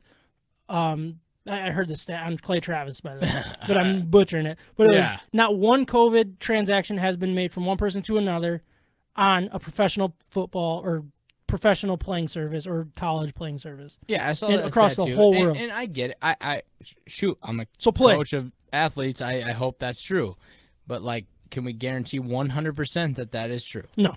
All right, so. But nobody knows where half of their positives come from. But with that being said, I also know that my players hang out more now than they did when we were actually together all the time. you guys, it's the So, same thing as Probably the same thing happens in pro level. You Yeah. can't guarantee these guys won't contract the flu from 3 years ago Yeah. on a playing field.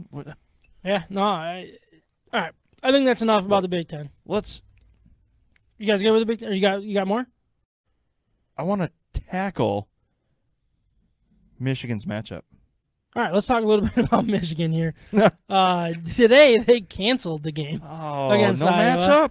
Nope, nothing. Damn it. Nothing too exciting to talk about. They will not be playing in any bowl games either. So the nightmare season is officially over. Let's go. I mean, Good for you, Jim. There And is Jim's going to get a contract extension, and we're all moving forward. right. All right, so that's where I really want to focus on this conversation. National Signing Day is tomorrow. If there's still no contract for Harbaugh, does that hurt National Signing Day for the state of Michigan or for University of Michigan? Do you think? Do you think we're not getting as many letters of intent that we were supposed to? I read Tomorrow. too many things on Instagram about reports and kids and all this stuff, and we're Say getting a few less. It's not going to be terrible. It'll be all right. So Any high end guys that we should be worried about? I don't want to high end, get too much into recruiting, but nope. I mean nothing high. I mean there's hopefuls, but those hopefuls had changed their crystal ball weeks and months ago. Okay. It's not a big deal. So they've said over and It's over not again, talking about Jim and the athletic director, that they would not discuss it until the end of the season. They will not have a deal until the end of the season. Well, Hate it. it's the end of the season. Hate it. It's the end of the season. Officially. Get it done tonight. Yeah. Announce it tomorrow morning. I'm wondering if that's going to happen. I have a feeling that this is going to happen. They're going to get a new deal either tonight. I bet you it'll be as soon as we stop recording because that's usually what happens to us on Tuesday nights. But if you wake up tomorrow with a new deal, or let's say, 10 o'clock, there's a new deal announced. How are you guys feeling about that, Micah? So you start, and then Trav, I want to know what you think too. On the potential new deal? Yeah, let's just say he's got a new deal. I don't know about the numbers, anything like that. Let's just Okay. talk about he's signed on to be the coach, quote unquote, long term. It better be a lot less base salary and highly incentivized for performance. And I'd be okay with it as long as we know that certain staff members are going out the door. All right, Trav, what do you think? What are your first thoughts? Harbaugh signed on for a little bit for a long term year deal. I've been going back and forth on this, but excuse me, COVID effects. So I think that they should stay with him, and I've kind of changed my. I've been a little bit back and forth on this, but consistency's cool. I do think that this guy wants to be here, and I think that he's kind of re-energized after this year. I hope so, because he's not very energized. right now. No, and I think that he's kind of been maybe a little bit sheltered by the university in some aspects with what's going on, and I think that there is a play in that, and I think that he's about to be unleashed in this offseason. I think we're going to get the recruits that we need.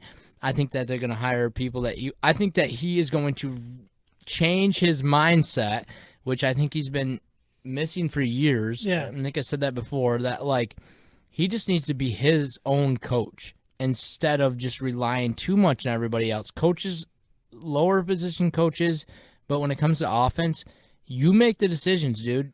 You run the offense. I mean, Brian Kelly still ran the offense Chip Kelly back in Oregon when they were winning. Yeah. He was running that ship. Are you saying 100%? I think he needs to run the offense and have everything else be run through everybody, like through other positions. I disagree. Okay.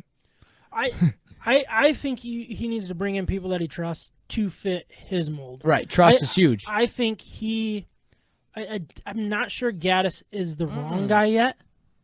Do you think he's the wrong guy? I think he's a decent coach, but I don't think he's Harbaugh's guy.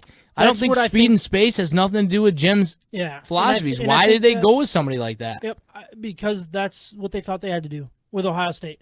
I think that's really what they did. I think I should have figured out defense. they really lost focus on. I think Harbaugh really lost focus on what he wants his program to be. I think he sounds very defeated right now. Mm-hmm. He sounds absolutely terrible. He sounds like he doesn't want to be there. And if that's the Harbaugh we're going to have for the remainder of whatever contract he signs, then cut the cord now, because that's going to do nothing but hurt this program. But the people that are completely bearing Harbaugh and completely bearing what Michigan is, I think they need to look in the mirror and be like, holy smokes, look at what they've done. Not in the mirror, sorry. Look at a computer, Wikipedia, and look at the recent records and stuff. Look, it hasn't been pretty against Ohio State. Yeah, you lost to Michigan State this year. And everybody knows the top 10 ranking and all that stuff, like games against top 10 ranked teams. Throw that out the window. You're getting a football coach that's winning 10 games. 9 to 10 games almost every single season. I'm sorry, but that is good enough for me. And it is. For the majority of the seasons, yes, that is good enough. But you got to have those outliers where things fall in play and you win the Big Ten. You win. You're in the national title. You're in the playoff. That is important to me. The Harbaugh we have this year in 2020 is never going to do that. But the Harbaugh that we had last year, the Harbaugh that we had when JT was short and all of that stuff, like we were very, very close to getting into the playoff. We were very, very close to getting into a Big Ten championship. We were very, very close of all of these things. But we were also very far the last couple of years against Ohio State. But you got to throw it out the window. That is one game from our goal. That's what's important to me, is being one game away from our goal to be successful. To beat Ohio State. Yeah, make that game important. Make it important. Make that game a winner goes to the Big Ten, winner doesn't. Or Big Ten championship, the loser doesn't. Right. That's what he has done, I think, 3 out of his 5 years, or 6 years now, if you count this year. 3 out of the 6 years. That is good, in my opinion.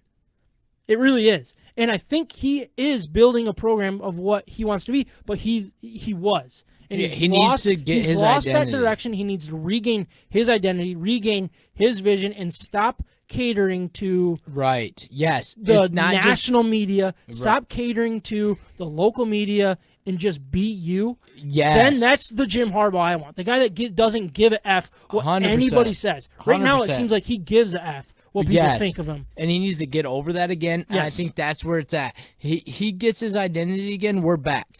Yeah. And honestly, I feel bad for Gaddis. I think he'd go somewhere and win football games. I could, don't yeah. hate him. But I think when you have a disconnect between your head coach that doesn't understand his type of offense, Yeah. go back to just being great at what you want to be great at. And controlling the clock, doing the things that Michigan football does, and then eventually you beat Ohio State that way. Yep. Right now, You wait for them to be down and you on your way up and you pass them. Whether Which it's is gonna 1 be a or 2 challenge. years or not.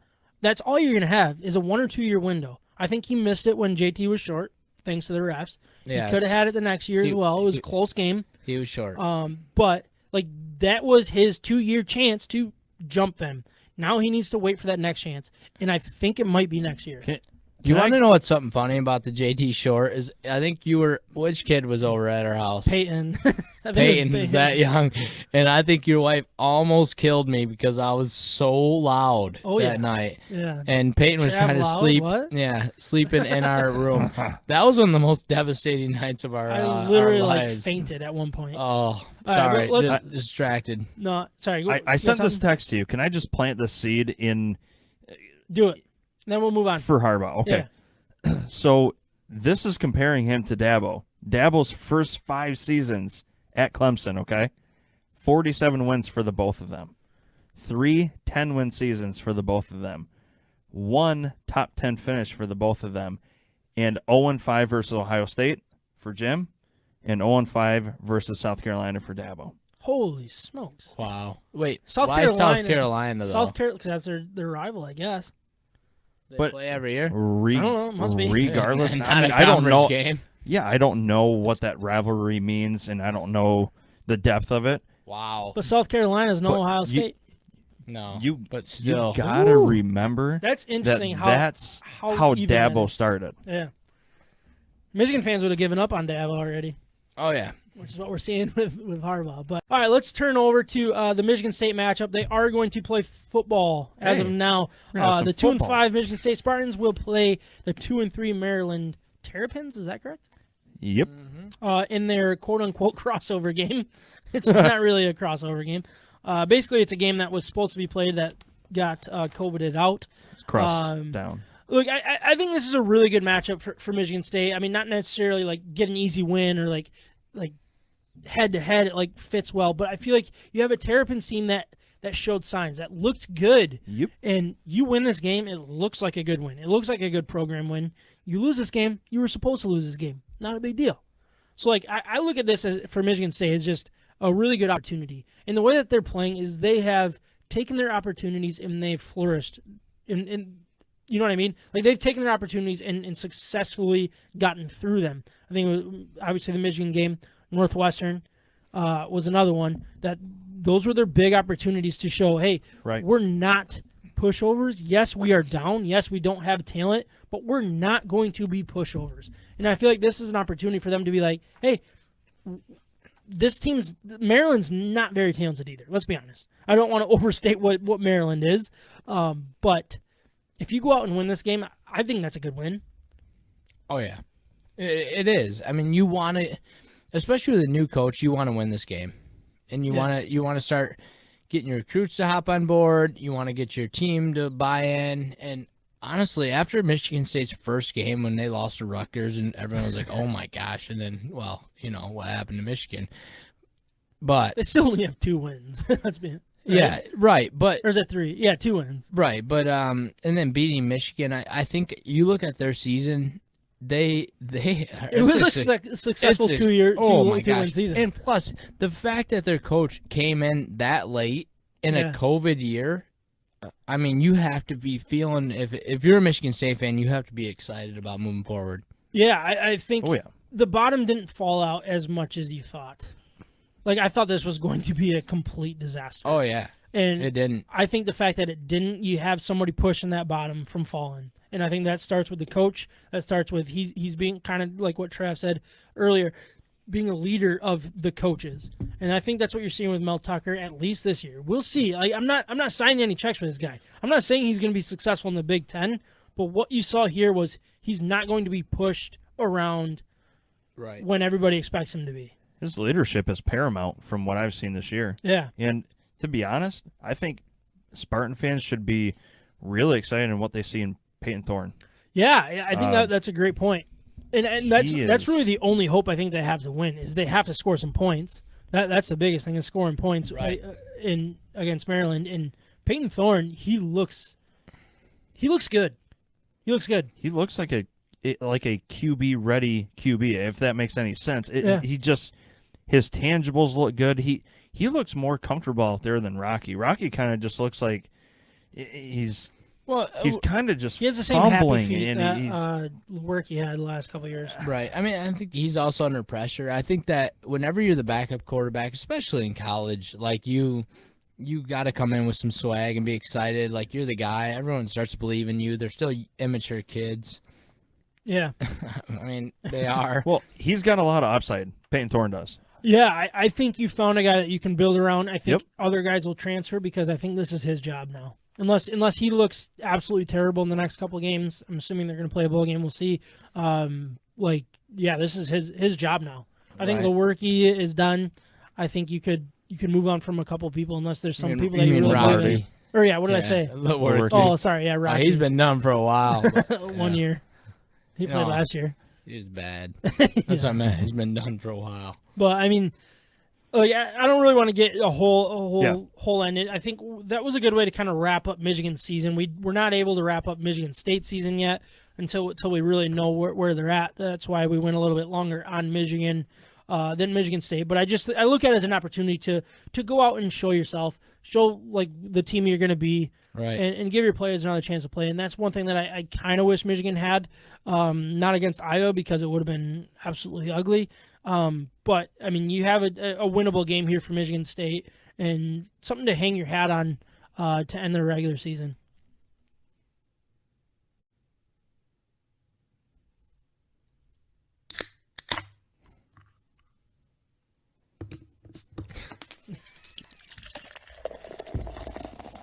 Those are just classic. I know, it's so bad. All right, I gotta hit the music, and I'm just missing it here.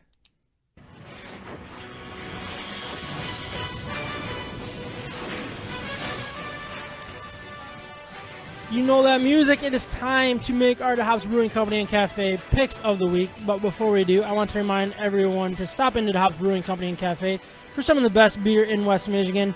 The family-friendly atmosphere is perfect for whatever you have going on. And if you mention State of My Sports, you may just get a nice little discount on a crowler, growler, or pint, all that good stuff. Yeah, I don't have anybody's picks yet. Is that what you're saying? No, yeah, like I don't know how much I'm gonna like. I'm not in on this, so I'm just gonna diss on your picks. No, give your picks out there. You'll pick for one of the guys. I should have asked them their picks. This is live read at its It's finest. one of those days. Live read at its finest. Look, I mean, whatever your beer of choice is, we are sure DeHops will have something that you like just as much, if not more. Keep an eye out for some of their great beers at all your local beer stores, or you can carry out 6-packs from the brewery. Stand Delicious, unbelievable beer. It's their juicy IPA that is packed with mosaic hops to create notes of pineapple and citrus. It is soft on the palate and has just enough bitterness to pull you back in for another sip. Or check out their World Beer Championship silver medalist, award-winning Shadow Box Dark Lager in their 6-packs or draft at the brewery. So the House Brewing Company and Cafe is the official brewery of State of My Sports in 2020. So please check them out and let them know that we sent you. So here we are. Like, honestly, I feel bad. I forgot to text Kyle and Ryan, who are out due to personal reasons. I think Ryan's actually working. He's working warp speed. Kyle, I think he's just being lazy. But that's just my opinion. Come on, Ryan's on vacation, I'm sure. But anyway, so I don't have their picks, but we'll take Trav's picks as well, and maybe we'll sign them to one of the guys if the other guys don't get back to me sooner rather than later. But all right, Trav, you will start us off. All right. Actually, I'm going to go through some results. I should probably go through the results first. Skip mine. Last week, Micah went 2-3 for a 34-40 overall record. Kyle 3-3 for a 44-30 overall record. Ryan 3-3 for 42-32.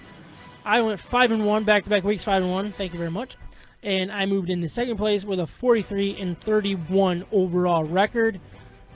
We gotta audit you. That looks pretty nice. Yeah, you guys just haven't double checked it. He just puts his numbers in there. All right. So Big Ten championship, we got Northwestern versus Ohio State. Ohio State is a 19.5-point favorite.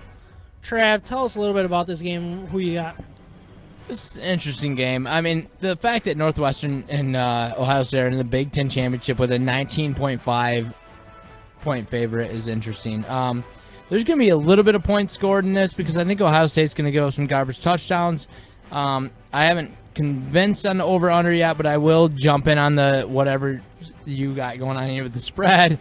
I'm going to take Ohio State 19.5. I think they're going to win by this 25, 30 points. And I don't know how many of these I'm going to jump in on fully because I am going to make a guess, but I just want you to know that State of My Bets is not This is fully, not officially State of My yes, Bets picks. No, my picks are never officially State of My Yeah, right. my All right. bet picks. All right. All right, I'm going to take Ohio State as well. I just don't see how they don't make a statement here. Micah, what about you?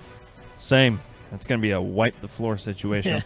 I think they're going to kill them. Yep. All right, Michigan State at Maryland. Maryland -1. Trav, what about you? What are you thinking about this one? Take the under. I know that's not there, but I will go Maryland -1. I agree with you there. I do think that Michigan State's playing good football, but I think Maryland's going to score way too many points for Michigan State to keep up with. That's where I'm going with. Micah. I'm going to go MSU. Atta boy. I like it. We'll move down to the Big 12 championship. We got number 11, Oklahoma, against Iowa State. Not sure if they're ranked. I think they are, and I didn't write that Number down. 7. Number 7, Iowa State. Thank you. It's good to know. Trav, where are you going with this game? I think like Oklahoma was not playing well earlier, right? So I was a little concerned about them to start the year, but I am going to take Oklahoma in this game. I think they are just clearly better. What's the spread on this? Sorry, I didn't even see the spread. Yeah, I'm pulling it up right now. I forgot to. Did I miss that too? You did. It's all right though. Micah, what are you feeling on this game? No, we got it. Well, I got to know we the got to spread. know the spread. Trav. It That's doesn't my bad. matter. Oh, it does matter. I got it. It is minus 5.5 Oklahoma, which earlier I saw it at I think it was minus 5. But I would take that at a minus 7, maybe minus 8 spread. Take Oklahoma, walk it all day long after their crappy start due to COVID, and now they're going to destroy Iowa State. And they're number really? 16, by the way, not 6. 16 rank? Wow, I really screwed the pooch on this one. Yeah. My bad. I feel like I'm a Big 10. I'm going to take Oklahoma as well. 5.5. Yeah. I don't know. They're just too good. What are you seeing there? What do you guys What having are a you hard time? looking at? Yeah, they're 7th, Trav. They're ranked Talking about? 7th. Iowa State, Yeah. Are you looking Iowa at State. basketball? NCAA football on Bovada. Dude. So we can blame Bovada. What That's is fine. Bovada No, doing? they're 7th. They're 7. They're 7. On Bovada? No, we don't look at. All right, I'm just going to trust the So AP, gambling odds. they're 8th, and then the playoff standings they're 7th. So yeah, they're 7. Sorry about that, folks. I will still stick with my Oklahoma pick minus at least 7 for the number 7 Iowa I'm State. a little less Wow. happy with it, but I'm going to take Oklahoma. Micah. Give me Iowa State, please. We'll do. Maybe it's Michigan's next head coach. I don't want it to. Whoa, I don't heard- want it to be. No, neither. All right, ACC championship. We got number 3 Clemson against number 2 Notre Dame, plus 10. 10. It's a 10. Trav, tell us a little about this game, buddy. Like I said, I'm focused on the Michigan sports betting No, don't- side, don't so think I don't want to overdo this. This is an interesting game. The fact that Notre Dame won originally without Trevor Lawrence, so I get that. They're getting 10 points in a huge game. The defense matters here. I'm taking Notre Dame plus 10, but I think that is the right thing. I think Clemson wins this game. It's going to be real close. Yeah, I think this screams close game because I think the ACC wants it to be a close game. And I think they're going to do everything in their power to make sure it's a close game. And I think both schools are going to make sure it's a close game. So you're Both taking Notre Dame. Both teams are in the playoff if this game doesn't get played. They're going to play. They're going to do everything they can to make sure that both teams are in no matter what happens. Clemson wins a close one. Notre Dame covers the 10 points. Micah. Clemson. Alrighty. We'll jump down to our last college game. We got the SEC Championship. We'll do this one super quick. Alabama against Florida. I forgot to put the spread on there. What is wrong with me? What is wrong with me? I mean, don't answer that. Nobody wants to know. 17. Plus 17. Florida's plus 17. Trav, real quick.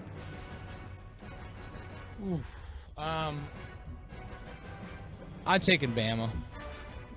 I'm They're taking just too Bama. good. I'm taking Bama. I mean, yeah. Yeah, Bama. Micah. Quick. Can I? Florida. Quick. Can I? Florida. No. Florida. All right, he took Florida. I gotta quick make a statement on this. Like Go ahead. earlier, complaining about the Big Ten having a massive spread in their championship game. So does the Herald SEC. I know, right? I know. They think they're deep, but they're really not. No. They're pretending to be deep. They're like a 7-foot pool. deep pool, not a 10-foot. You can't even have a diving board with how deep they are.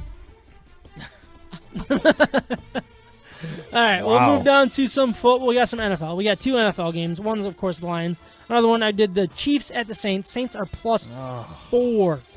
Ooh. Trav, you have any thoughts about this game? Or a pick? Chiefs. Okay. Simple. I think... Oh, man. Why did you pick this game?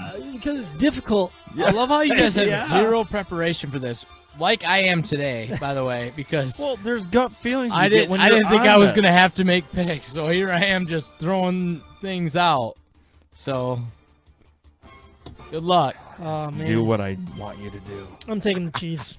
Damn it. Chiefs. Dang. All right. That is it. Now, the last game. We got the Lions at Tennessee. Tennessee's an 8.5-point home favorite. Trav, anything on this one yet, or do you just want to wait? I'm gonna wait You're for my talking to state the of my mic. state of my bets. I'm gonna wait. You're gonna wait for state of my bets. All right. So keep an eye out for that. I'm really excited because that just made it and have to join me. For Yeah, the- yeah, quick exactly. I do Zoom not want to episode. just throw it out there. I have I'm an gonna idea, but I'm gonna go against everything in my. No way. I shouldn't take them, but I'm gonna do it. I'm taking Tennessee, -8.5. I don't think Stafford's gonna play. I think the Lions are gonna get absolutely destroyed. That's my hunch.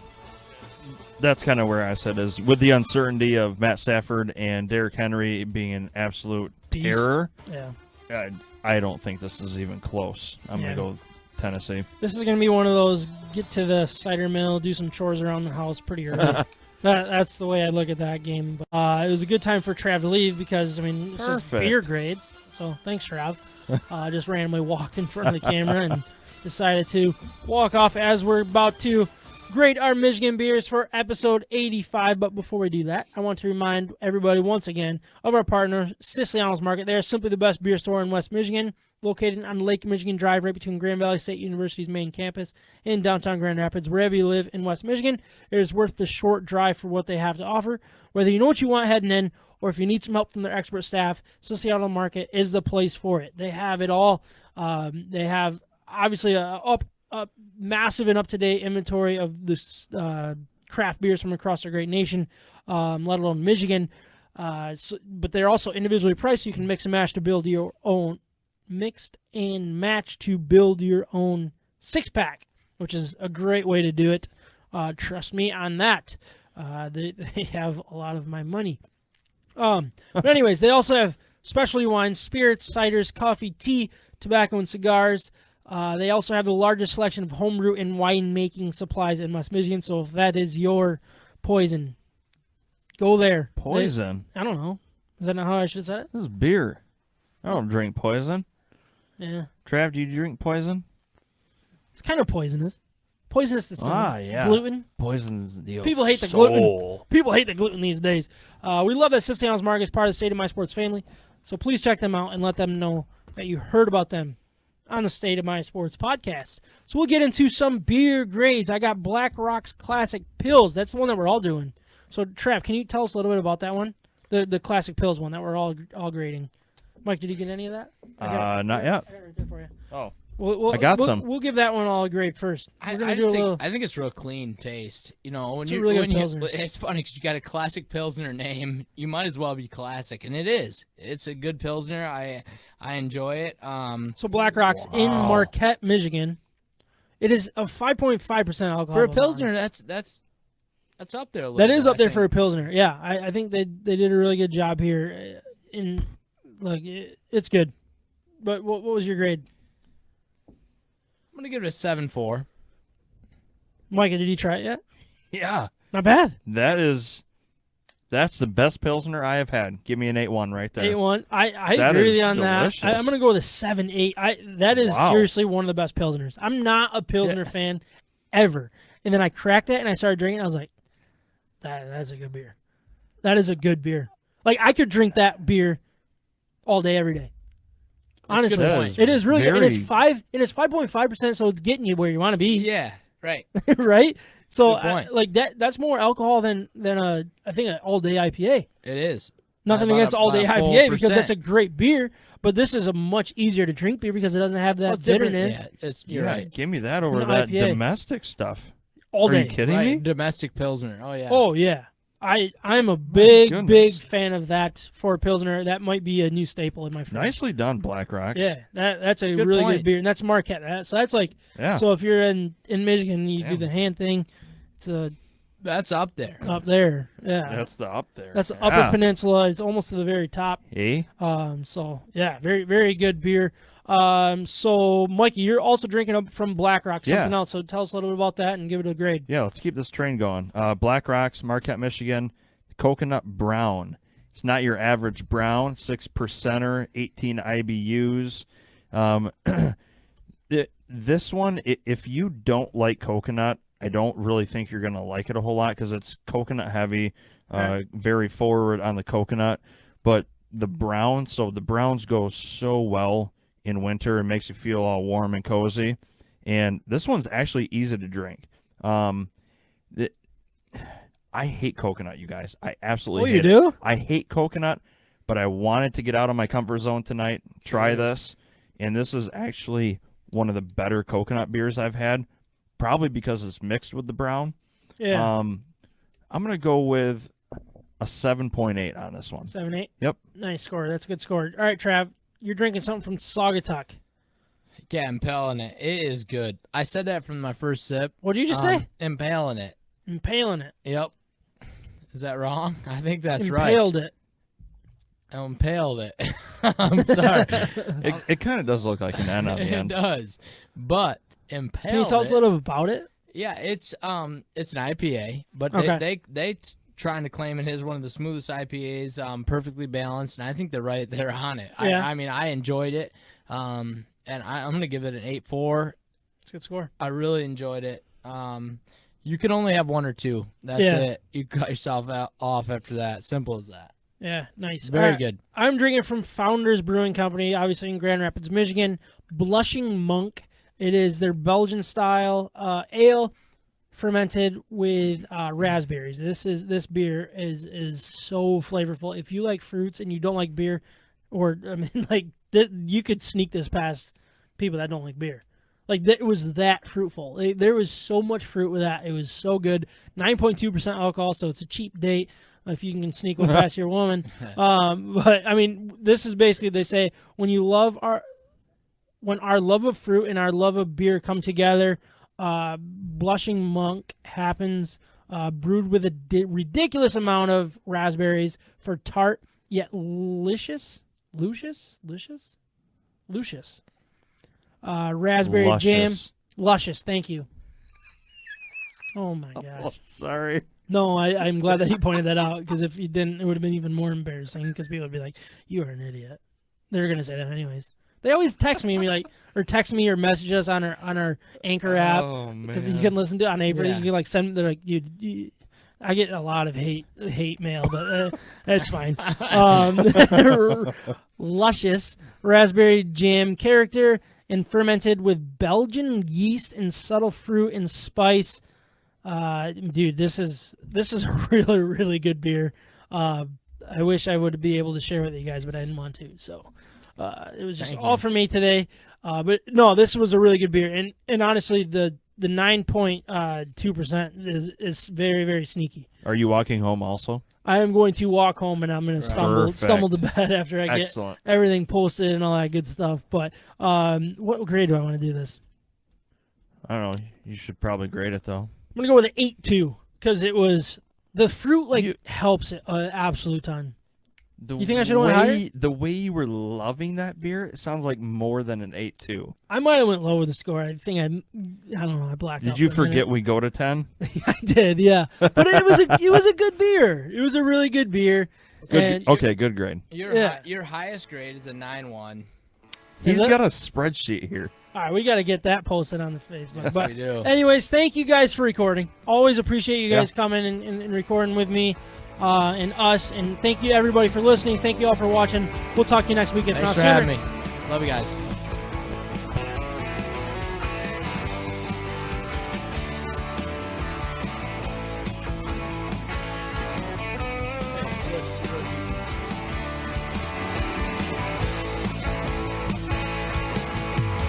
People like to tell me I'm gonna burn out soon, no, maybe worse. Running on coffee, 90 proof. Oh, I ain't worried about the chorus, even the second verse. Long as I'm breathing, I got nothing to lose. I'm living 6 feet down, doing 27, knowing I don't quite give a damn. I was going late, putting rust up leather hands.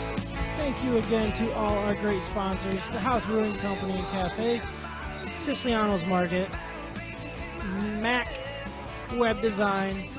Also, thank you to Paradise Outlaw for allowing us to use their music for our introduction, Detroit Hustle, and for our out, 6 Feet Down. Life in the fast lane, I guess you could say. Watch your step, I'm going out like a bullet from a gun. I'm burning up hot and right before I leave this place. I'm looking 6 feet down, doing 27, knowing I don't quite give a damn. Thank you again. We'll talk to you guys next week.